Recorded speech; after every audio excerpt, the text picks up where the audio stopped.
My name's Karen. I'm 25 and work a regular job. My grandpa, who looked after me, passed away 6 months back. Today's the day when the lawyer will read out Grandpa's will. So I went to his house with my older sister Susan, who's my only family. Our folks died in a crash 20 years ago, so we grew up with our grandparents. Grandma died from being sick a while ago, and since then, Grandpa's health kept getting worse. Worried about him, I moved into an apartment nearby and visited him often. Karen, you're not a kid anymore. It's weird to keep running back here, my grandpa used to say, though he'd chuckle anyway. Then, one day, when I came over like always, I found him in pain at the door. Panicked, I called for help, but he passed away suddenly. Quit zooming out. Make some tea at least, my sister's voice snapped me back. Right, the lawyer's coming, I replied, heading to the kitchen. Glancing back, I saw Susan lounging lazily on the floor, yawning. Even from the kitchen, her perfume was overwhelming. Same old Susan, I muttered, putting the kettle on. Susan never changed. She dyed her hair since she was a teenager, hung out with troublemakers, and never worked. Grandma and Grandpa always had to clean up her messes, and it seems she's still the same even as an adult. She's always bouncing from one part-time gig to another without any stability. I knew she'd been hitting up Grandpa for cash when I wasn't around. I could picture her finding it all too bothersome if it wasn't for the inheritance. Ah, you must be the lawyer. Thanks for being here today. My sister's formal tone announced the lawyer's arrival. Rushing, I filled the teapot with leaves and headed to the door. Thanks for coming, I greeted him. I'd seen him at the funeral. His eyes were kind, like Grandpa's. His lawyer badge gleamed on his chest. After paying respects to Grandpa's portrait, he sipped the tea I served and then pulled out Grandpa's will. It was entrusted to him while Grandpa was alive. The will stated, my sister Susan would get $20 million in cash, and I would inherit the house and land. My sister burst into laughter upon hearing the will. $20 million for the older sis and just an old house for you. How funny. Fits someone as dull as you, she mocked. It's not just the house. There's also the land, I shot back, but she only laughed sarcastically. Psh, this land in the middle of nowhere isn't worth much. I'd have preferred cash. Guess Grandpa favored me after all. I have to admit, it's a bit surprising. I guess Grandpa wanted me to take care of his cherished house and land, where he spent his life with Grandma, I said, reflecting on the will. A house and land? That's pretty cool, isn't it, Ryan? My boyfriend exclaimed, surprised by the news. I shook my head, silently conveying, it's not all that great, really. My sister got $20 million in cash. That's more impressive.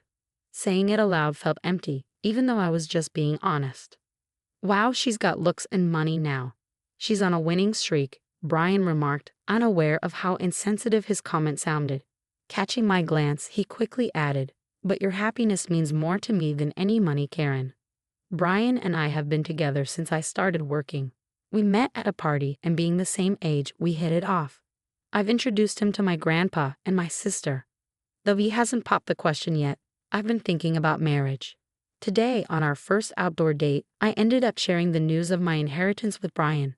I guess I did it because I envisioned him as my future husband. Little did I know I would regret it later. A few days later, I went to the family home I inherited from my grandfather. I planned to tidy up and organize his belongings. The property was spacious, but the house was simple. I thought I could handle it alone as I looked around and contemplated. It's close to my job. Maybe I should move in here. Living peacefully with a cat doesn't sound too bad. No rent to worry about, and any upkeep expenses should be manageable since I've been saving up. Maybe someday with Brian. Blushing at the thought, I shook my head to clear it. Ready to get started on cleaning, I rolled up my sleeves, but then my phone rang. My sister's name flashed on my phone screen. Hey Karen, having a blast all alone in that old house? My sister sounded tipsy, elongating her words in her usual manner. But today it was worse than usual. Looks like you're hitting the bottle, huh? It's still daytime, I remarked with a sigh, to which she let out an exaggerated sigh in return. Oh, you're such a goody two-shoes. I was right, she was definitely drinking. I was thinking about moving in here eventually. I replied, hoping to wrap up the conversation quickly. Really? I'm lounging in a fancy hotel suite right now, my sister exclaimed in an overly dramatic tone. Guest is keeping me company? I have no clue. Boring. That attitude won't win Brian over, she teased. What? Sorry, Karen. Brian's voice suddenly chimed in, catching me off guard. Confusion swirled in my mind, but I pushed away any unsettling thoughts. My imagination was playing tricks on me again, conjuring up absurd scenarios. Shocked, huh? My sister's spiteful voice cut through.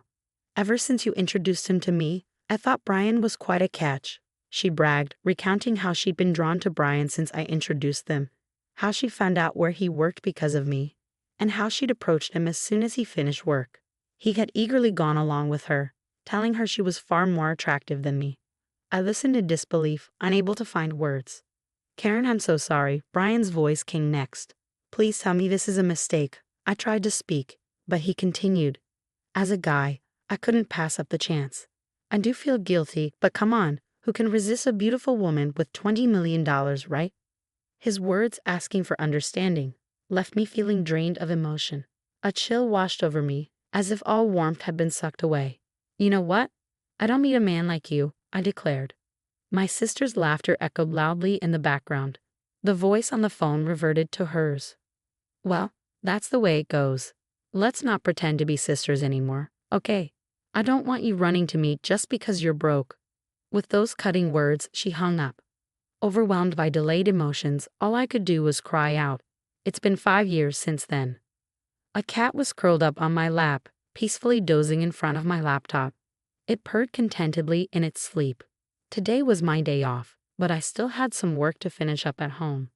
Oh no, this won't help get the work done, I thought guiltily as I gently moved the cat aside. Just as I reached for my phone, it began to ring. An unfamiliar number flashed on the screen. Thinking it might be work-related, I answered without hesitation.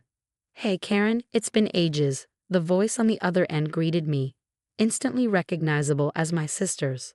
I froze at the sound of her familiar tone. It's me, Karen. I can tell by the way you say hello. After all, I'm your big sister. 5 years had passed, making Susan 34 now. I couldn't help but smirk at her unchanged manner of speaking. You're still the same. By the way, I came home, and there's a hotel in its place. Did you sell the house? That's none of your business. Ah, come on. It's a pretty fancy hotel, right? You must have made a good amount of cash. Growing irritated, I was about to hang up when she launched into chatter about her current situation.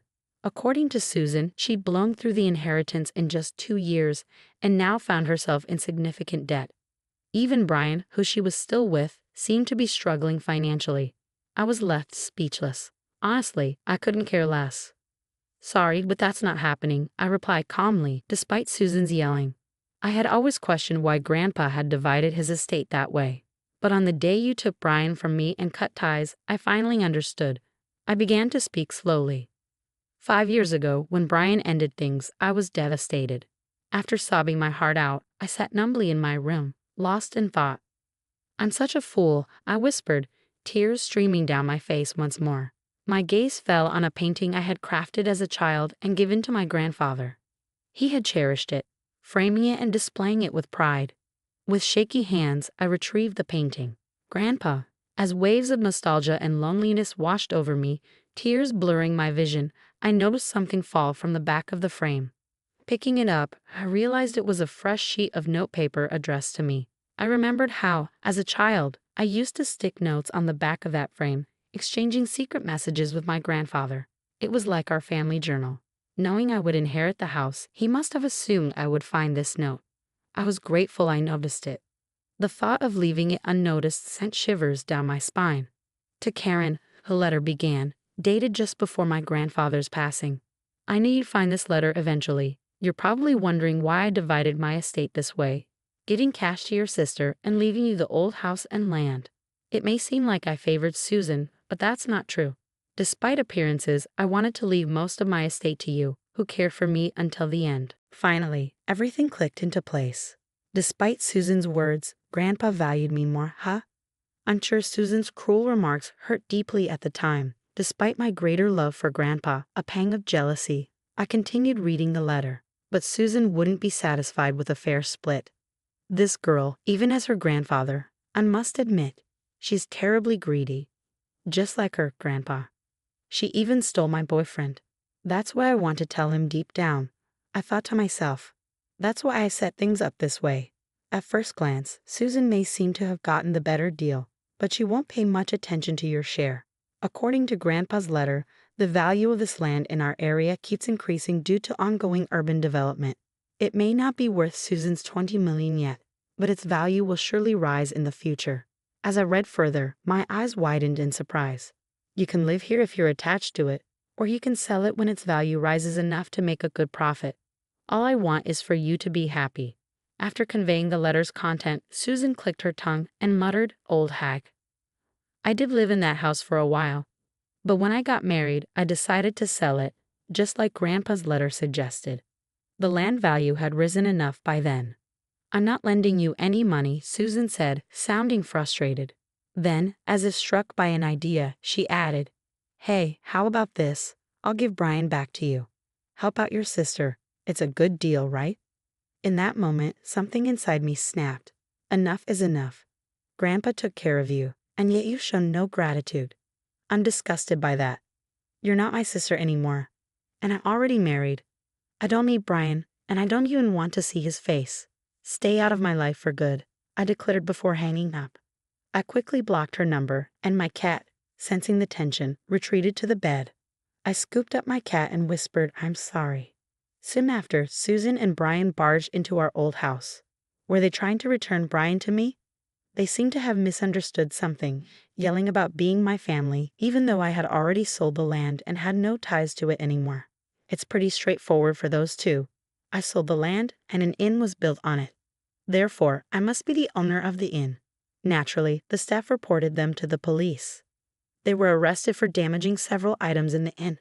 Additionally, it was uncovered that they had engaged in marriage fraud for money in the past. It seems they'll be sent to prison together.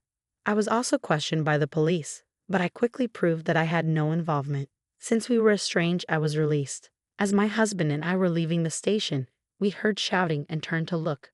There were Susan and Brian, looking completely different.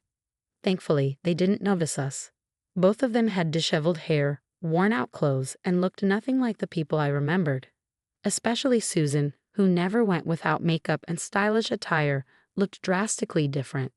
They were likely being transferred to another location. As I watched them, a wave of melancholy washed over me. My husband and I exchanged a glance, and he offered his hand. I took it, and together we left the police station. "Are you all right?" My husband's eyes were full of concern as he looked at me. "I'm okay. I have you and our little one," I said, placing my hand on my slightly swollen belly and returning his smile. "There's a new member of our family growing inside me. Money is important, but there's something even more precious. That's what I want to instill in our child with you by my side."